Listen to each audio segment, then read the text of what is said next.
STV ന്യൂസിലേക്ക് സ്വാഗതം. പ്രധാന വാർത്തകൾ.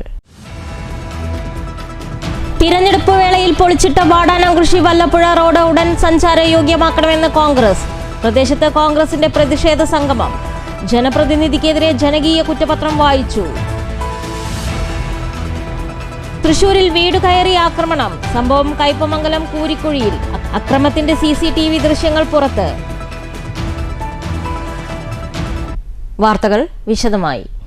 തദ്ദേശ തിരഞ്ഞെടുപ്പ് വിജ്ഞാപനത്തിനു തൊട്ടുമുമ്പ് നവീകരണത്തിന്റെ പേരിൽ പൊളിച്ചിട്ട വാടാനംകുറിശി വല്ലപ്പുഴ റോഡിന്റെ പ്രവേശന ഭാഗം ഉടൻ സഞ്ചാരയോഗ്യമാക്കണമെന്ന് കോൺഗ്രസ്.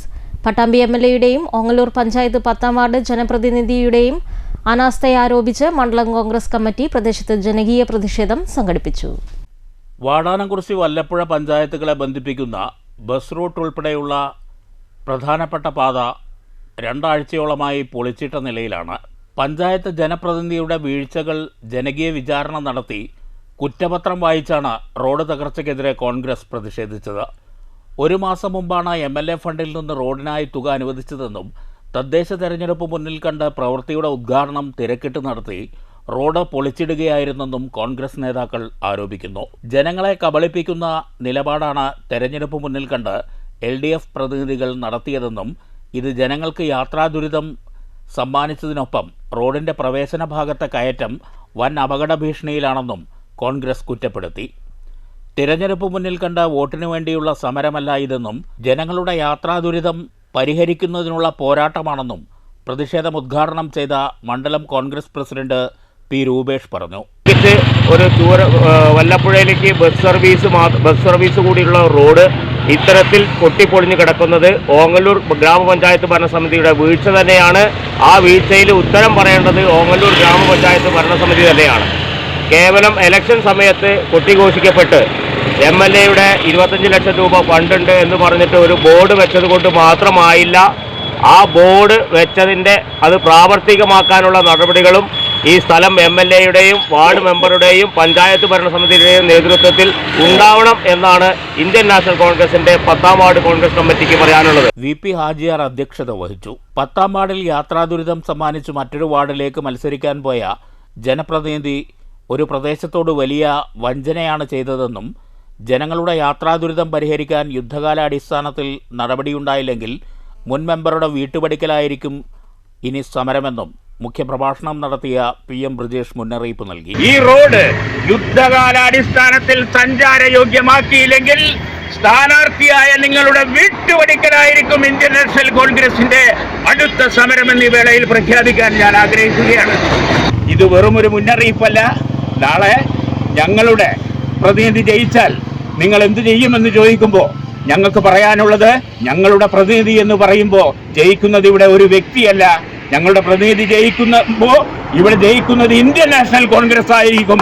നിർഭാഗ്യവശാൽ നമുക്ക് ഒരു തെറ്റുപറ്റി, ആ തെറ്റ് തിരുത്തുക എന്നുള്ളതാണ് ഇനി നമുക്ക് മുന്നിലുള്ള ഉത്തരവാദിത്വം എന്ന് പറയുന്നത്. ഞങ്ങൾ ഒരിക്കൽ കൂടി ആവർത്തിക്കുന്നു, ഈ പാത അധിക ദിവസം ഞങ്ങൾക്ക് കാത്തിരിക്കാനാവില്ല. 10ാം വാർഡ് UDF സ്ഥാനാർത്ഥി TP രാജീവ്, 6ാം വാർഡ് സ്ഥാനാർത്ഥി നിസാർ, കോൺഗ്രസ് നേതാക്കളായ PP മോഹനൻ, TM ഗോപികൃഷ്ണൻ, അസീസ് വട്ടപ്പറമ്പിൽ, അനീഷ് തേറ്റപ്പറമ്പിൽ, സുന്ദരബാബു, കുഞ്ഞുമണി തുടങ്ങിയവർ പങ്കെടുത്തു.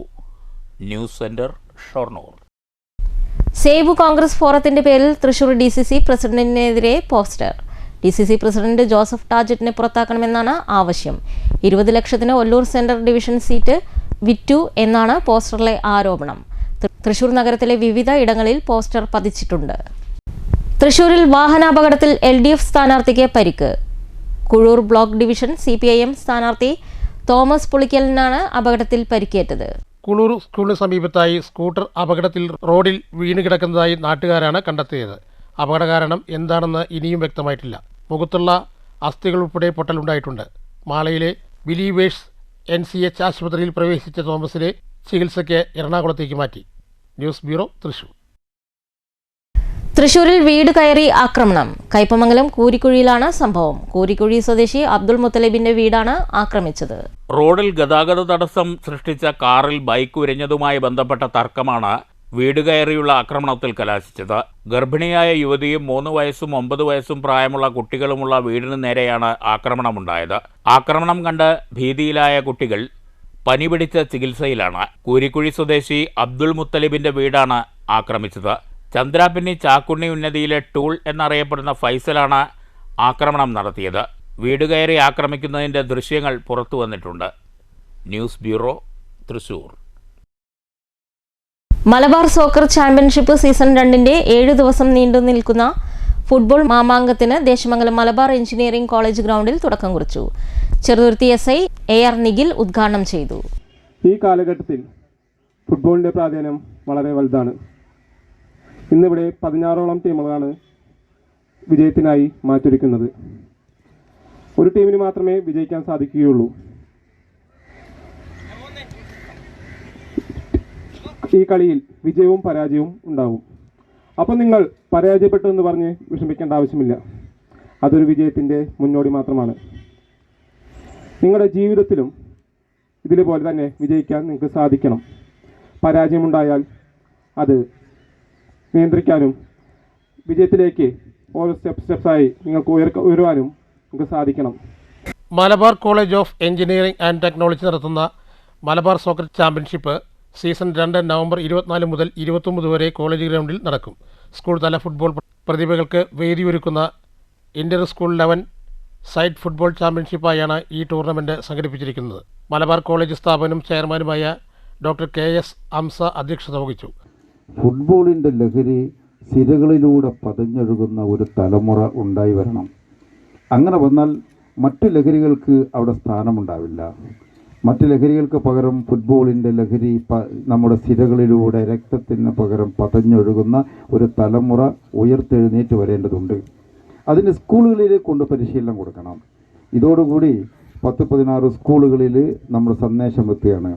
ആ 16 സ്കൂളിലെ ക്ലബിൻ്റെ ടീമുകൾ സർവോപരി നല്ല സജ്ജമായി മാറും എന്ന് സംശയമില്ല. ഒരു ഉദാഹരണം മാത്രം പറയാം. ഈ സാധാരണ ഒരു സ്കൂൾ മാത്രമാണ് ഞങ്ങളുടെ സ്കൂളായിരുന്ന ഞങ്ങളുടെ സഹോദര സ്ഥാപനമായ അറഫ ഇംഗ്ലീഷ് സ്കൂളിൻ്റെ കുട്ടികൾ. സാധാരണ ഒരു സ്കൂൾ മാത്രമായിരുന്നു. 4-5 വർഷം മുമ്പാണ് അവിടെ ക്യാമ്പ് തുടങ്ങിയത്. അതിനുശേഷം ഇപ്പോൾ അവരെവിടെ എത്തി നിൽക്കുന്നു. കഴിഞ്ഞ തവണയും അതിന് മുമ്പത്തെ തവണയും അതിനു മുമ്പും കേരളത്തിലെ ചാമ്പ്യന്മാരവരാണ്. കേരളത്തിലെ ചാമ്പ്യന്മാർ വെറുതെ ചാമ്പ്യന്മാരായത് മാത്രമല്ല, ഒരു ഗോൾ പോലും തിരിച്ച് വാങ്ങാതെ എല്ലാ കളികളും 4ഉം 5ഉം 8ഉം ഗോളുകൾ യാതൊന്നും തിരിച്ചു മേടിക്കാതെ 8ഉം 7ഉം ഗോളുകൾ അടിച്ചാണ് ആ ടൂർണമെൻറ്റിൽ അവർ ചാമ്പ്യന്മാരായി തീർന്നത്. ആ സ്റ്റേറ്റിൽ പോയപ്പോഴും അങ്ങനെ തന്നെയാണ്. അവസാനം അവർ നാഷണൽ കളിക്കാൻ പോയി. നാഷണലിലാണ് ഫസ്റ്റ് റണ്ണറപ്പായി തിരിച്ചു വന്നത്. മറ്റൊരു കാര്യം കൂടിയും, കേരളത്തിൻ്റെ ചാമ്പ്യന്മാരായത് അണ്ടർ-19ലും അണ്ടർ-17ലും 2 ചാമ്പ്യന്മാർ അറഫ സ്കൂളാണ്. സ്കൂൾ മാനേജർ, പ്രധാനാധ്യാപകർ, മറ്റ് പ്രമുഖരും ചടങ്ങിൽ പങ്കെടുത്തു. തൃശൂർ, പാലക്കാട് ജില്ലകളിൽ നിന്നും വിവിധ പ്രദേശങ്ങളിൽ നിന്നുള്ള 16 സ്കൂൾ ടീമുകളാണ് മത്സര രംഗത്തിറങ്ങുന്നത്. യുവാക്കളിൽ ഫുട്ബോൾ സംസ്കാരം വളർത്തുകയും ചെറുപ്പത്തിൽ തന്നെ മത്സരാന്തരീക്ഷം പരിചയപ്പെടുത്തുകയും ചെയ്യുകയാണ് ഈ ചാമ്പ്യൻഷിപ്പിൻ്റെ പ്രധാന ലക്ഷ്യം.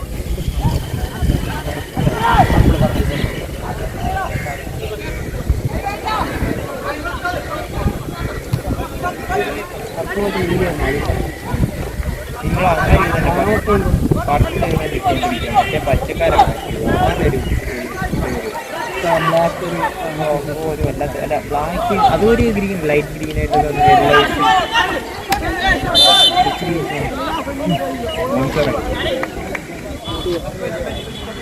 News bureau, Cheruthuruthy. ഷൊർണൂർ മുനിസിപ്പാലിറ്റിയിലേക്കുള്ള മത്സരാർത്ഥികളുടെ ചിത്രം വ്യക്തമായി. 35 വാർഡുകളിലായി ആകെ 108 സ്ഥാനാർത്ഥികളാണ് ഇത്തവണ മത്സര രംഗത്തുള്ളത്. സ്ഥാനാർത്ഥി ചിത്രം തെളിഞ്ഞു. ഇത്തവണ ഷൊർണൂർ മുനിസിപ്പാലിറ്റിയിലേക്ക് മത്സരിക്കുന്നത് ആകെ 108 സ്ഥാനാർത്ഥികൾ. തിങ്കളാഴ്ച ഉച്ചതിരിഞ്ഞ് 3-ന് പത്രിക പിൻവലിക്കാനുള്ള സമയം അവസാനിച്ചതോടെയാണ് സ്ഥാനാർത്ഥി ചിത്രം വ്യക്തമായത്. നേരത്തെ 157 പത്രികകൾ സ്വീകരിച്ചതിൽ 151 സ്ഥാനാർത്ഥികൾ ഉണ്ടായിരുന്നു. ഇതിൽ 43 ഡമ്മി സ്ഥാനാർത്ഥികൾ പത്രികകൾ പിൻവലിച്ചതോടെയാണ് 108 സ്ഥാനാർത്ഥികൾ മത്സരരംഗത്ത് വന്നത്. 35 LDF, 34 UDF, 1 സ്വതന്ത്ര സ്ഥാനാർത്ഥി, 2 SDPI സ്ഥാനാർത്ഥികൾ, 1 SDPI സ്വതന്ത്ര സ്ഥാനാർത്ഥി എന്നിങ്ങനെയാണ് 108 സ്ഥാനാർത്ഥികൾ. 35 വാർഡുകളിലേക്കാണ് ഇത്തവണ മത്സരം. News centre, Shoranur. ഒറ്റപ്പാലം നഗരസഭയിൽ നിർദ്ദേശകന്റെ വ്യാജ ഒപ്പിട്ട് നാമനിർദ്ദേശ പത്രിക സമർപ്പിച്ചതായി പരാതി. തിരഞ്ഞെടുപ്പ് കമ്മീഷനും ഒറ്റപ്പാലം പോലീസിനും ഇത് സംബന്ധിച്ച പരാതി കൈമാറി. ഒറ്റപ്പാലം നഗരസഭയിലെ കിഴക്കേക്കാട് 12-ാം വാർഡ് BJP സ്ഥാനാർത്ഥി സമർപ്പിച്ച പത്രികയിലാണ് നിർദ്ദേശകന്റെ വ്യാജ ഒപ്പുള്ളത്.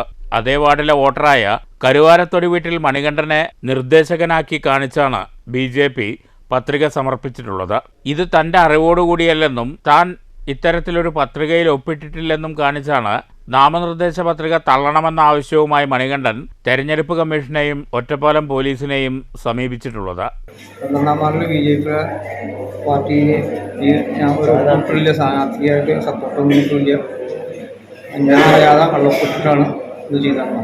ഞാനൊന്നും അറിഞ്ഞില്ല. സംഭവത്തിൽ നിയമ നടപടികളുമായി മുന്നോട്ടു പോകുമെന്ന് CPM നേതാക്കളും പ്രതികരിച്ചു. ഒറ്റപ്പാലം നഗരസഭയിലെ 12-ാം വാർഡിൽ മത്സരിക്കുന്ന BJPയുടെ സ്ഥാനാർത്ഥിയുടെ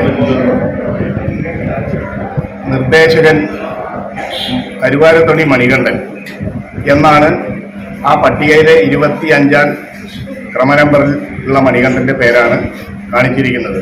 യഥാർത്ഥത്തിൽ മണികണ്ഠൻ ഈ ഒപ്പിട്ടതോ നിർദ്ദേശം ചെയ്തതോ മണികണ്ഠൻ അറിഞ്ഞിട്ടില്ല. അപ്പോൾ BJPയുടെ പ്രവർത്തകർ വ്യാജ ഒപ്പിട്ട് ആയിട്ടാണ് നമ്മുടെ നാമനിർദ്ദേശ പത്രിക കൊടുത്തിരിക്കുന്നത്. നിയമപരമായി അത് കോടതിയിൽ പോകാൻ മണികണ്ഠൻ്റെ കൂടെ പാർട്ടിയും തയ്യാറായിരിക്കുകയാണ്. News bureau, Ottapalam. തിരുവാലത്തൂർ രണ്ടുമൂർത്തി ക്ഷേത്രത്തിലെ കാർത്തിക വിളക്ക് മഹോത്സവത്തിന് നവംബർ 26-ന് കൊടിയേറും.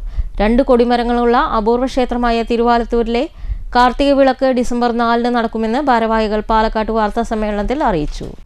താന്ത്രിക വിധിപ്രകാരം ആചാരങ്ങൾ അനുഷ്ഠിക്കുന്ന തിരുവാലത്തൂർ ക്ഷേത്രത്തിലെ ആചാരങ്ങൾക്ക് അണ്ടലാടി പരമേശ്വരൻ നമ്പൂതിരിപ്പാട് മുഖ്യ കാർമ്മികത്വം വഹിക്കും. 10 ദിവസം നീണ്ടു നിൽക്കുന്ന കാർത്തിക മഹോത്സവത്തിൽ നിത്യേന 2 നേരം അന്നദാനവും കഥകളി, ചാക്യാർകൂത്ത്, ഓട്ടൻതുള്ളൽ, തോൽപ്പാവക്കൂത്ത് എന്നിവയും നടക്കും.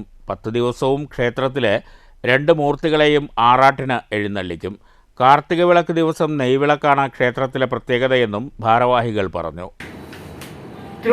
പാലക്കാട് ജില്ലയിൽ തന്നെ ഒരു മതിൽക്കെട്ടിനകത്ത് 2 കൊടിമരത്തോടുകൂടി പ്രതിഷ്ഠിച്ചിരിക്കുന്ന ക്ഷേത്രം അപൂർവമാണെന്ന് ഞാൻ വിചാരിക്കുന്നു. പിന്നെ പണ്ട് കാലം മുതൽ തന്നെ അന്നദാനത്തിൻ്റെ പ്രാധാന്യം കാരണം വ്യവസായം, കൃഷി വകുപ്പുമായി തിരുവാലത്തൂർ ഗ്രാമത്തിന് വളരെ പ്രാധാന്യമുണ്ട്.